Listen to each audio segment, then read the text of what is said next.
para makapaglakbay, makakain at mabuhay sa malawak na karagatan.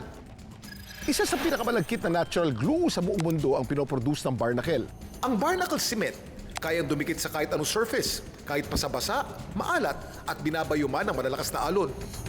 Daming mga alam, Kuya Kim! Ayon kay Bonifacio, makakakuha ng sisi tuwing low tide sa kanilang lugar. Hugasan na po natin to yung sisi. Tapos, Ang sisi kinakain naman daw talaga. To see is to believe daw mga kapuso. Kaya Bonifacio, ipakita mo na sa amin.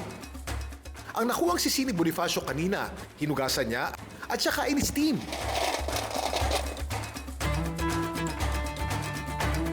Pagkatapos nito, sinungkit ang laman. Ang laman ng sisi, pinrito niya.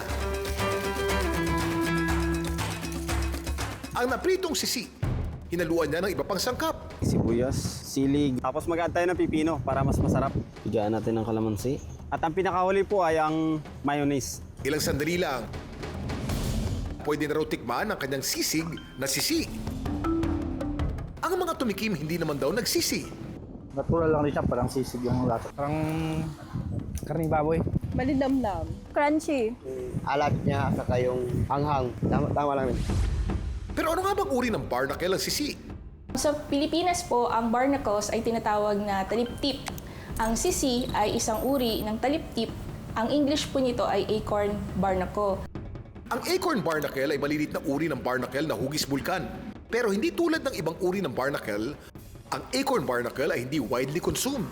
And in terms po of meat to shell ratio, mas marami po yung itinatapon kaysa ikino-consume. Pwede po siyang i-consider na delicacy po in the locality. Always remember that when we are sourcing this type of food, katulad po ng sisi or acorn barnacles, we make sure that yung kung saan po natin siya hino-harvest is a well-known place where everyone is harvesting and there are no municipal or barangay reports na may food poison na po doon. Of course, make sure that we cook it very well. Wala naman naging reaksyon yung katawan ko. Para sa amin ay talagang pang laman tiyan. Laging siguraduhin ligtas at malinis ang kakainin na anumang lamang dagat.